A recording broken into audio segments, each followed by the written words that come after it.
Thank you very much indeed for having us on this panel today.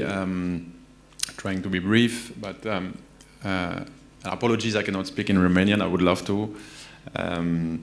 You have to see the equity product we manage on the social impact side as, I believe, very complementary to the debt product and the guarantee product that are managed by Christina's team. And this is how it works. So again, few main points that I believe are of interest. Our role on the equity side in the EIF is to invest in funds that invest in startups who have a social impact or a social impact strategy. So it's not just any venture capital fund, it is a pretty defined and strict measurement of impact. That means when we invest in a fund, we acquire shares in the fund, and the funds we invest in are investing in shares in companies. So that's slightly different model than non-bank financial institutions or microfinance institutions targeting micro-entrepreneurs or social enterprises. Because, first of all, you do not have any restriction on the amount. So to say the companies we finance at the end of the day can have a turnover from 1 million a year to 200 million, 500 million a year. It's possible.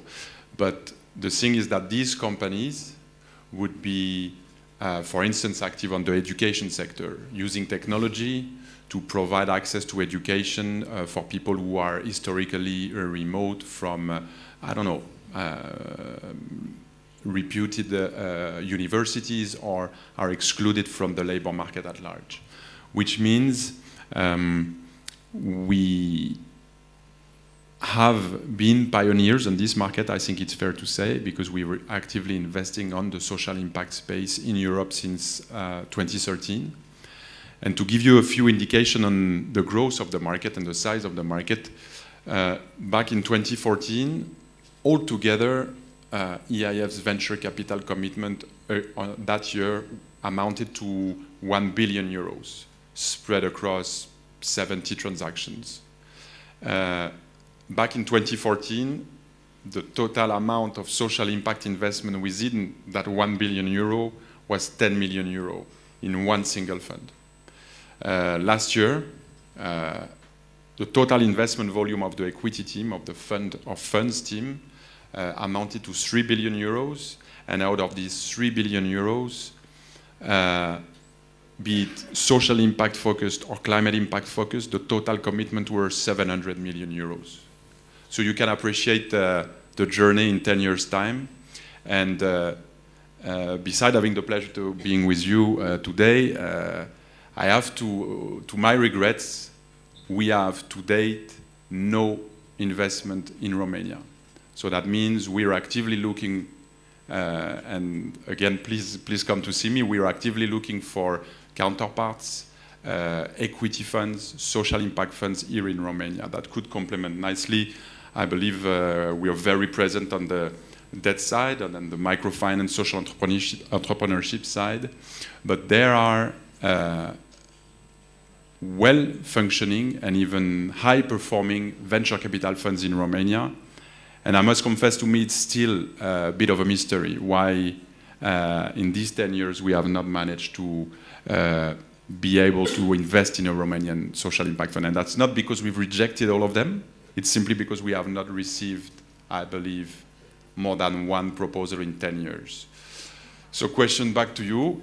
I would like to also be short, but stress one point that is valid in our business, in this, let's say, social impact startup ecosystem, but I believe it's also true for the microfinance social entrepreneurship space. Social finance will strive and flourish and grow if and only if it can be very strong on its social value add. That means in our space, I believe it is not enough to report on social impact. Entrepreneurs, investors, intermediaries, ourselves also have to be accountable for the impact performance that is made available by our investments. And we have several ways to measure and ensure that.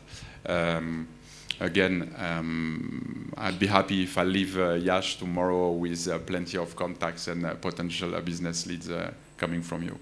Întrebări, avem și această variantă a întrebărilor din sală, așa că îi rog pe colegii de la tehnic să afișeze întrebările pe ecran. Avem foarte puțin timp la dispoziție, mai sunt vreo 3 minute. Haideți să începem.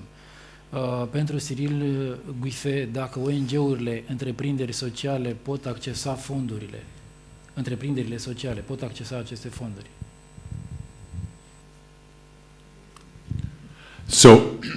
So as I mentioned, the equity product requires the company to have a capital base so that a fund can invest in capital.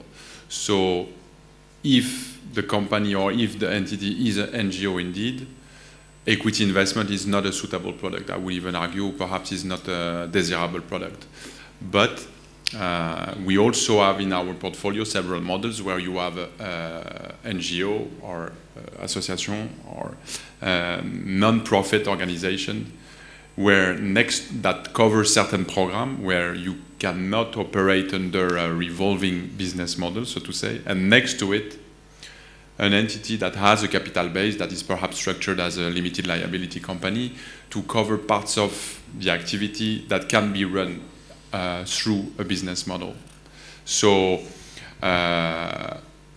short answer is no, but in reality we do support companies including that have NGOs to cover other aspects of their businesses to ensure the social value add. I would like also perhaps to add one element is that indeed we mentioned large figures, but EIF is a wholesaler, so we do not invest directly in companies, as you very well know, and this is why it is key we have counterparts on the ground, because those mandates are not meant to stay on a bank account and not be used. These mandates are made to be invested. So again, a call for all goodwill in the room.